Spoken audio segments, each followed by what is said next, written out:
ஆனா 5 நிமிஷம் பேசுனதுக்கு குளத்தூர் ஆடி போயிருச்சு. ஏன்னா அதனாலதான் உங்க அப்பா சட்டசபைக்கு வரல அப்படின்ட்டு மறைமுகமா ஒரு தாக்கியிருந்தாரு. தமிழ்நாட்டுல எவ்வளவோ பஞ்சாயத்து போய்கிட்டு இருக்கு, பாலியல் வன்கொடுமைகள் போய்கிட்டு இருக்கு, விவசாயிகள் ஆட்டுக்குள்ள இறங்கி போராடிக்கிட்டு இருக்காங்க. ஏன்னா கரண்ட் இல்லாம மக்கள் தவிச்சுக்கிட்டு இருக்காங்க. இவங்களை கேட்டோம்னா கரண்ட் பீச பண்ணிட்டு போயிட்டாங்க அப்படின்னு அவங்கள சொல்றது. அவங்க கேட்டாக்கா நாங்க வந்துட்டு இந்த மாதிரி எல்லாமே பண்ணி வச்சிருக்கிறோம். ஏன்னா எத்தனை ஒரு 90,000 டிரான்ஸ்பார்மர் வாங்குறதுக்கு நாங்க வாங்கி வச்சிருக்கிறோம் அப்படின்னு அங்கிட்டு சொல்றது.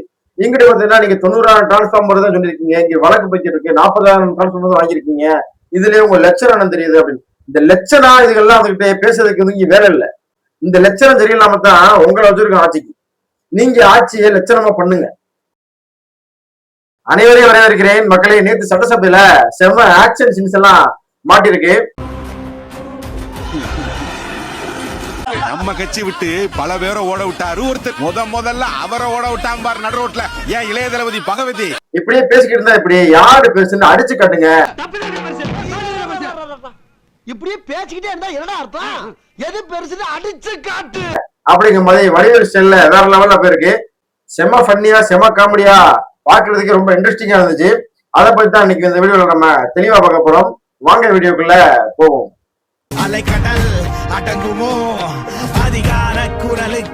மக்களை கடந்த 2 நாளா ஆளுநர் உரைக்கு நன்றி தெரிவிக்கும் உரை அப்படின்ட்டு அதுக்கான உரைகள்லாம் போயிட்டு இருந்துச்சு. அதுல செம சீன்ஸ் எல்லாம் ஆளுநருக்கு நன்றி தெரிவிச்சாரா என்னன்னு தெரியல. ஆனா வந்துட்டு சம்பந்தம் இல்லாம என்ன பல சீன்ஸ் எல்லாம் வந்துட்டு உள்ளா வந்துகிட்டு இருக்கு.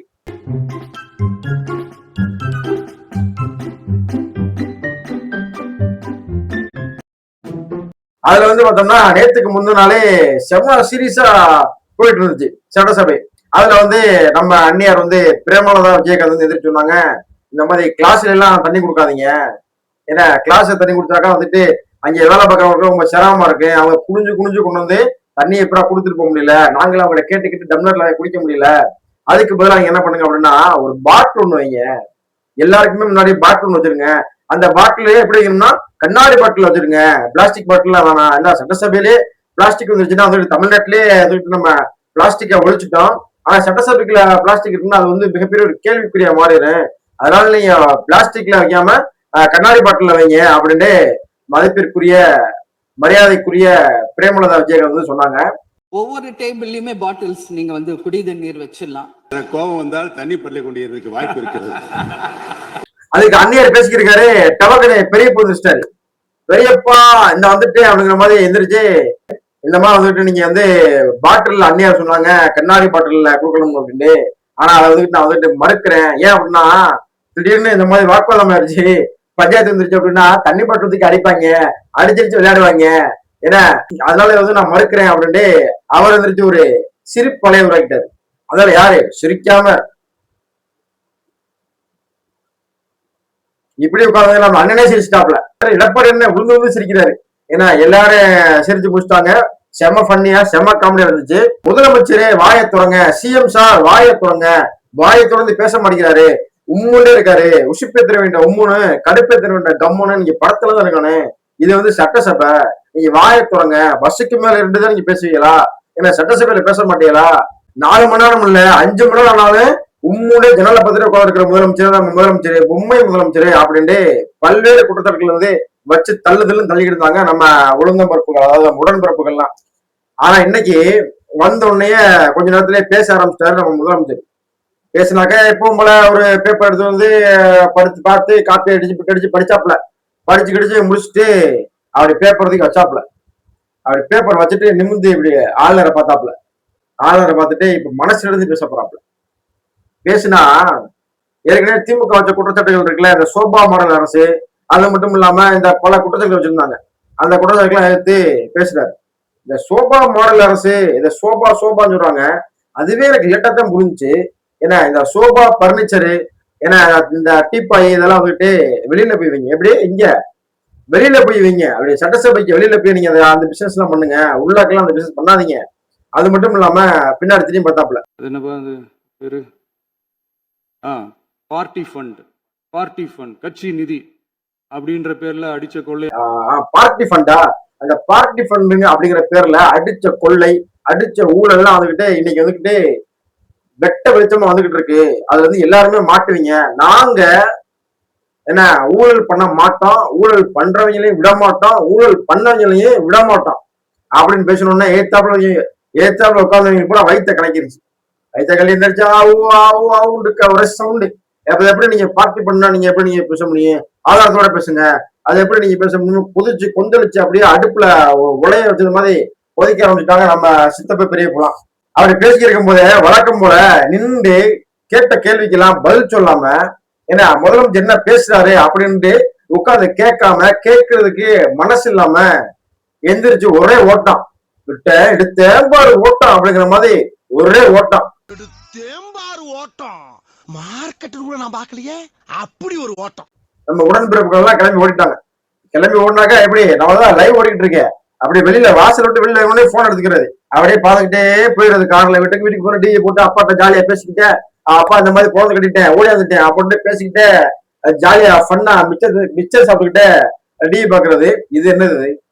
சட்டசபையில முதலமைச்சர் பேசலன்றிய நம்ம உடன்பிறப்புகள்லாம் இன்னைக்கு அவர் பேசுறாரு. பேசுனாக்கா நின்று அவர் என்ன பேசுறாரு அப்படின்னு கேட்டிருக்கணும். கேட்டு அதுக்கு நீங்க பதில் சொல்லி இருக்கணும். ஏன்னா முறையான வாதங்கள் எல்லாம் அவங்க எடுத்து வச்சிருக்கணும். அவர் கேட்ட கேள்விக்கு நீங்க பதில் இருக்கணும். நீங்க போனோம்னு அவர் இப்படியே செஞ்சு விட்டாரு அவரு. ஏன்னா ஒரு குட்டி கதை சொன்னாரு. என்ன அப்படின்னா, ஒரு பெரியவர் இப்படி கைய வச்சுக்கிட்டு ஏன்னா வெயில்ல இப்படி கைய வச்சு தேர்னாரு. ஒரு சின்ன பையன் கேட்டான், என்னங்க என்ன தத்தா தேடுறீங்க அப்படின்னு கேட்டான். அதுக்கு இங்கதான் உங்க அப்பா இருப்பாரு அப்படின்னு சொன்னாங்க. எங்க உங்க அப்பாவே காணோம் அப்படின்ட்டு குட்டிக்காரவன் சொன்னாரு. ஒரு குட்டிக்காரவன் சொல்லிட்டு சொன்னாரு, உங்களுக்கு மட்டும்தான் சம்பந்தம் இல்லாம குற்றச்சாட்டு வைக்க முடியுமா? வைக்க தெரியுமா? எங்களுக்கு சம்பந்தம் இல்லாம குட்டிக்கதெல்லாம் சொல்ல தெரியும் அப்படின்ட்டு ஒரு போர் ஒண்ணு போட்டிருந்தாரு. என்னைய பேசுன்னு சொல்றாங்க. ஆனா 5 நிமிஷம் பேசுனதுக்கே குளத்தூர் ஆடி போயிருச்சு. ஏன்னா அதனாலதான் உங்க அப்பா சட்டசபைக்கு வரல அப்படின்ட்டு மறைமுகமா ஒரு தாக்கியிருந்தாரு. இப்ப நம்ம என்ன சொல்றோம் அப்படின்னா, தமிழ்நாட்டுல எவ்வளவோ பஞ்சாயத்து போய்கிட்டு இருக்கு, பாலியல் வன்கொடுமைகள் போய்கிட்டு இருக்கு, விவசாயிகள் ஆத்துக்குள்ள இறங்கி போராடிக்கிட்டு இருக்காங்க.